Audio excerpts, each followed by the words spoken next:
Hello there, what's up? This is ShikiYuki. As for this episode, I'm going to be teaching you how to play this game called Decaslayer, which is designed by Seiji Kanai and Hisashi Hayashi and published by Arclight Games. So the overview for this game is that the kingdom has been struck by this prophecy of 10 calamities. So our adventurers here, or our guild master, is going to be departing and overcoming those 10 calamities or 10 trials. So there will be various or a lot of monsters that's gonna get in the way with those guild masters, and it's up to them to save the kingdom. The reason might be because of power, it might be because of charity, knowledge, or possibly even evil deeds. Long story short, they're just gonna do this out of because they want to get a recognition in the kingdom.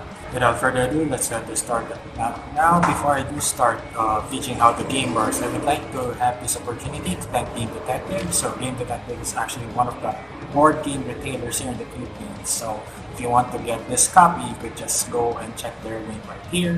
Otherwise, you can just go and inquire in their page right here if you have any more questions. With that, in a few seconds, I will be showing you how the game works and the initial setup for the game.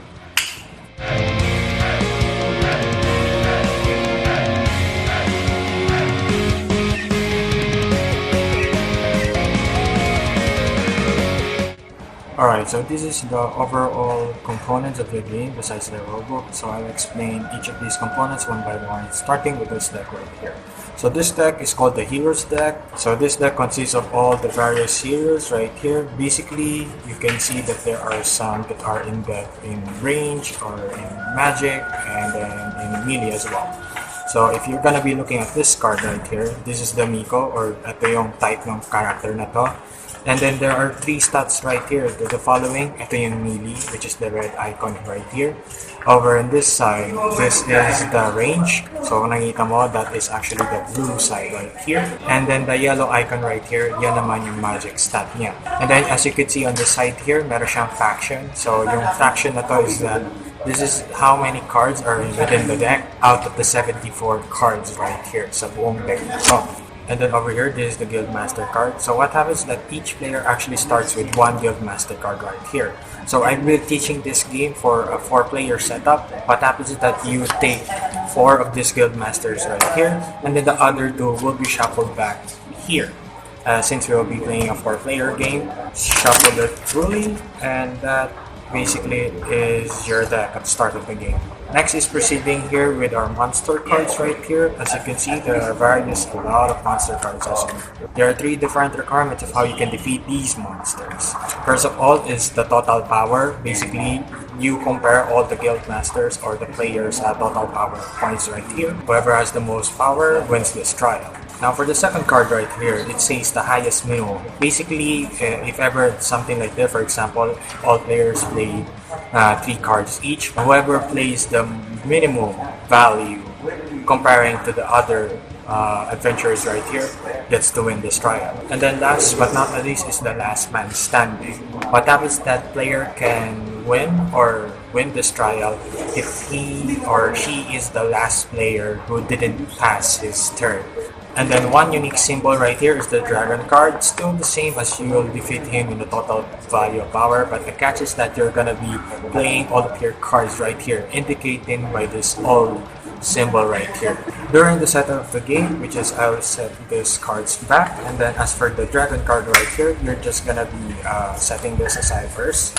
Shuffle the cards fully as what you see right here, and then what happens is that you take out 9 random cards out of this deck. So 1, 2, 3, 4, 5, 6, 7, 8, 9, and then these cards will be set aside out of the game, and you put the dragon card right here, the bottommost of the deck, which is now for this game you have now 10 trials or 10 monsters that the guild master has to face.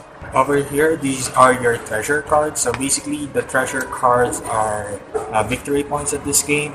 Last is, of course, regarding with the treasure cards, there are 2 kinds of treasure cards as well, which is the face down and face up. Basically, you once you acquire this treasure card, you play it face down in your tableau, keeping your points in secret. As for this one, you have to play it face up upon acquisition. What happens is that you gain discard effects immediately upon getting this card. So during setup of the game, you take all of these treasure cards back, shuffle it truly as what you did in the previous two decks, and then set it aside here. Lastly, the guild cards. So the guild cards is actually the advanced setting for the game. You can actually set these cards aside if you want to make the game a bit more complex. What happens is that you will be dealing one card out of random for every players, and then they gain the specific abilities. In this case, let's say the Thieves Guild. What happens with the Thieves Guild is that your hero cards gains +1 range battle power. So whenever you play a range character type, it gains +1 battle power. For example, it has a base power of 5. Because of this card, it now turns to 6. So during initial setup for this game, you may deal this one. Otherwise, for this tutorial, I'm just gonna go and set these cards aside because I won't be using them as for this tutorial. Now, I'll be proceeding on how to set up the game. To set up the game, basically, if you already shuffled all of the cards here, what you're gonna do is first, you flip the monster cards up to 3, starting from the topmost going to the bottommost of the third row right here. Proceeding to the treasure cards, what happens is that you'll be revealing one treasure card and then the other will be put face down like in this manner for every monster card right here. Proceeding here to the recruitment cards or the heroes deck, what happens is that you'll be dealing 6 cards for a 4-player setup. I won't mention of how many cards you can deal for various player setup. In this case, for a 4-player game, you'll be setting up for 6 hero cards here in the character pool or in the recruitment side. And then lastly, you deal 4 hero cards for every character or players in the game, including the guild master. They have now 5 cards each.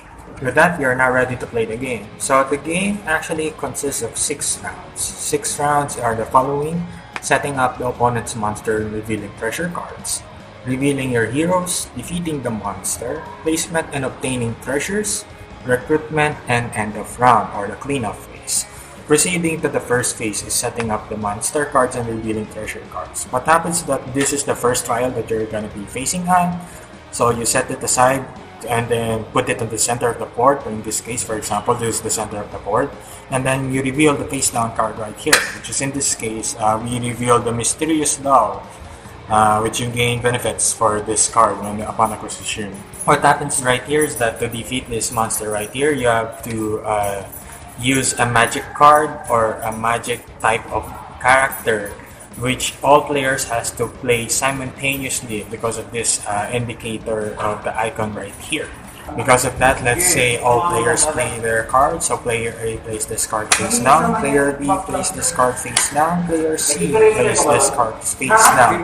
And then player D, if ever there's a circumstance like he doesn't want to play in his turn as he wants to use the characters in the future trials, he may pass or just don't play any cards at all. For the sake of just teaching the game, let's say player D passes his turn by not playing any cards, so only 3 players play these cards. And now we're proceeding to the revealing of heroes. So basically, now everyone has played their cards except the player D right here. They reveal the cards right here.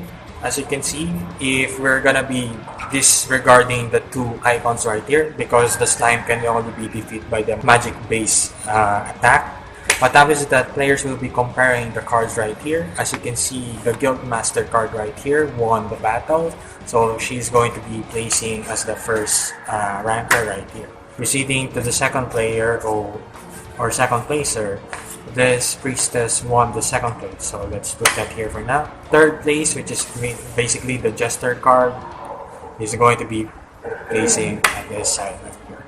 And then because player B doesn't play any card, what happens is that he'll just basically be placed on the last place. If there's in any case there's players who have both the same value of cards, or if 2 or more players pass their turn, what happens is that the player who is actually closest to the first player becomes the tiebreaker in the game. With that said, we're going to be proceeding to the placement and obtaining treasures. So the first placer right here, which is the Guildmaster card. Because of that, what happens is that he's going to be choosing one of these two cards right here. Since, let's say, he wants to be more greedy, he's going to be taking this card. Because he's going to be taking this card, what happens is that as you can see, the iconography is right here. Basically, this is like the brief explanation of how these cards work. If you want it to be more technical, you're just gonna be read it here below this text right here.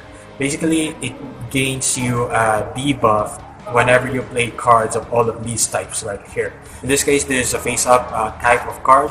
Basically, you put it into your personal tableau, like in this manner. So let's say with this one. And now proceeding to the second player, basically he's been left out with one single treasure right here. In this case, the mysterious doll says that after recruiting heroes, you may discard this treasure card and draw 3 cards from the hero deck. Wow, this is actually a very powerful card. So the player who played this card is the third player, if I remember it right. So it's gonna be put it up here because it is also a face-up kind of type of deck. As for the third placer onwards, they don't gain any treasure cards. So what happens now is there's gonna be some sort of catch-up mechanism in the game, which is now we're gonna be proceeding now to the recruitment phase. Now what happens is that the last player will have the opportunity to take one of the 2 cards out of the 6 here in the recruitment pool. So let's say since player D didn't play any card, so what happens now is he's gonna be taking the Guildmaster card right here and the Ranger right here, placing it to his hand right here. Proceeding to the third place, which is probably the player A right here. He's also gonna be taking 2 cards because he didn't get any treasure cards. So what happens is that he's gonna take this fighter right here and an archer right here, placing it to his hand as well. But because now there are 2 cards left out here in the recruitment pool, proceeding to the second placer has now the liberty to choose one of the cards here left out by the recruitment pool. So let's say the second placer gets the support card right here, being left out with just 1 card in the recruitment pool. The first placer doesn't have any choice but to take this card out here in the recruitment pool. And then one thing to do note in the recruitment phase is after the recruitment phase or taking cards here in the recruitment pool, if there are players who have 2 or fewer cards in their hand, they can draw up to 3 cards in the hero deck right here. If the player exceeds more than 90 cards, because they can only keep until up to 8 cards, basically they have to discard up to 8 cards in their hand. With the recruitment done, we're now proceeding to the end of round or cleanup phase. What happens is that we are going to be removing the played cards right here, placing it here to be shared discard pile, and then the monster card that just been beaten to the first tile will be set aside in the game. Proceeding to the monster and treasure cards, they're going to be dragged in the center of the board, starting with the second monster right here. But now we're going to be revealing yet another monster right here, following the normal rules for the game.